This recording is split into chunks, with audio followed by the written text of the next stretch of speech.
जय श्री गणेश दोस्तों। हमारी आज की कहानी का नाम है इल्जाम। कहानी अच्छी लगे तो प्लीज चैनल को सब्सक्राइब कर लीजिएगा। अब शुरू करते हैं कहानी। अरे लड़कियों, तुम्हारा तैयार होना कब खत्म होगा? गुरचड़ी का वक्त होने को आ गया और तुम लोगों का सजना संवरना ही पूरा नहीं होता। कैद की बहू, तुझे तो रमन को काजल लगानी है। जल्दी से आजा तैयार होकर। आज कांता जी के छोटे बेटे की शादी थी। कांता जी अपने घर की बहू बेटियों को आवाज लगा रही थी, जो खुद भी आज दुल्हन से कम नजर नहीं आना चाहती थी। तभी उनकी छोटी ननद सारिका बदहवास से उनके पास आकर बोली, अरे भाभी, पहले जाकर अपनी ईसा को तो संभाल लो। बेचारी का रो रो कर बुरा हाल हो गया है। क्यों जीजी, क्या हुआ ईसा को? कांता जी ने घबराते हुए पूछा। भाभी, बेचारी का चंद्रहार पता नहीं किसने चुरा लिया।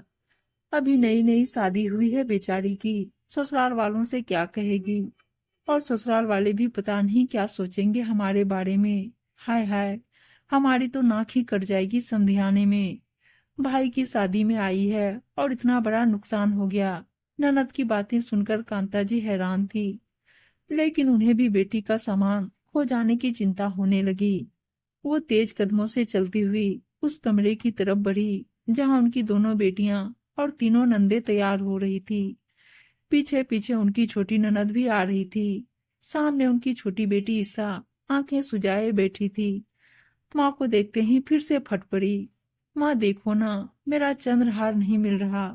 मैं तो भाई की शादी में पहनने के लिए बड़ी मुश्किल से सासू माँ की तिजोरी से निकलवा कर लाई थी। सासू माँ तो बार बार यहाँ लाने से मना भी कर रही थी। अब क्या कहूंगी सबसे वहां जाकर।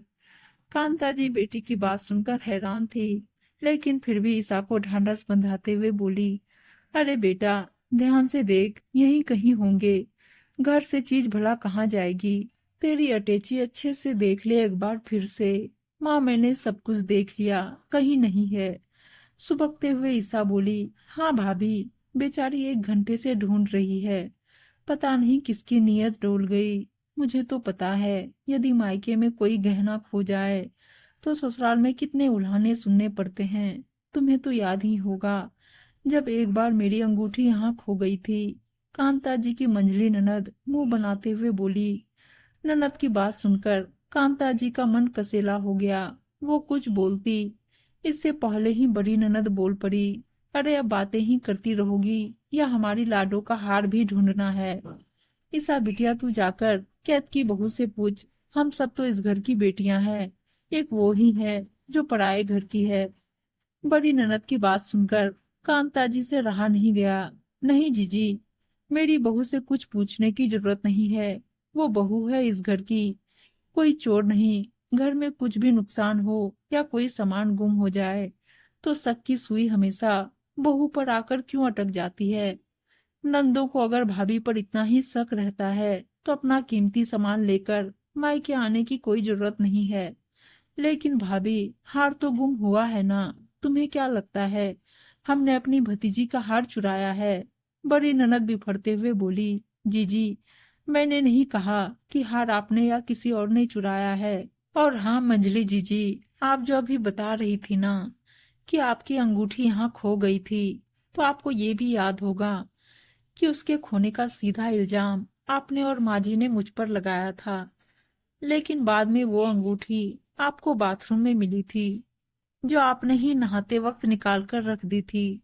और हाँ बड़ी जीजी, आपको भी याद होगा जब आप अपनी बनारसी साड़ी धोबी को इस्त्री करने के लिए देकर भूल गई थी, और उस साड़ी को ढूंढने के लिए आपने मेरी अलमारी और संदूक सब कुछ खंगाल लिया था। मेरे बार बार मना करने पर भी कि मुझे कुछ नहीं पता, मैंने नहीं लिया, आप लोगों को मुझ पर विश्वास नहीं हुआ। ऐसी ही पता नहीं कितनी बातें इस घर में हुई थी, जिसका सारा इल्जाम मुझ पे लगा दिया जाता था। और झूठा साबित होने पर भी किसी को कोई शर्म या पछतावा नहीं होता था, क्योंकि मैं तो बहू थी ना, जो पराए घर से आई थी। किसी को शायद अंदाजा भी नहीं होगा कि मेरे दिल पर क्या बीतती थी। जिस घर को मैं अपना समझकर सब कुछ छोड़कर यहाँ आई थी, उस घर में ही खुद को सबसे पराया समझने लगी थी, जिसे बिना किसी गलती के हर बार चोर लापरवाह और ना जाने क्या क्या साबित कर दिया जाता था। आज कांता जी के मन में जमा हुआ वर्षों का लावा फट पड़ा था, जिसकी गर्मी से बचने के लिए उनकी तीनों नंदों को कोई जगह नजर नहीं आ रही थी। थोड़ी देर सांस लेने के बाद कांता जी फिर बोली, खैर मेरे साथ जो हुआ सो हुआ, लेकिन मैं अपनी बहू को कभी कटघरे में खड़ा होने नहीं दूंगी। ये घर मेरी बहुओं का भी है और अपने ही घर में मैं उन्हें चोर नहीं कह सकती। मैं अपनी बहू को अच्छे से जानती हूँ कि वो कैसी है।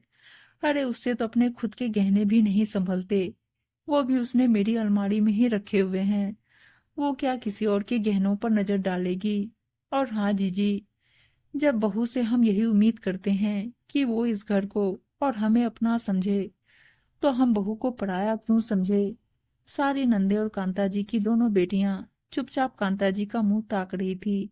वहीं दरवाजे के बाहर खड़ी उनकी बहू केतकी भरी आंखों से अपनी सास पर गर्व कर रही थी, जिन्होंने उसके आत्मसम्मान पर कोई आंच नहीं आने दी। ये सब बातें चल ही रही थी कि तभी ईसा का पति विनोद कमरे में आया और ईसा को एक पैकेट पकड़ाते हुए बोला, ईसा ये लो तुम्हारा चंद्रहार। जब माँ ने तुम्हें टोक दिया, कितना भारी हार, शादी वाले घर में ले जाकर क्या करोगी, तो तुमने गुस्से में आकर यह हार वहीं टेबल पर पटक दिया था और बाद में रखना भूल गई थी। दामाद की बात सुनकर सब एक दूसरे का मुंह देखने लगी।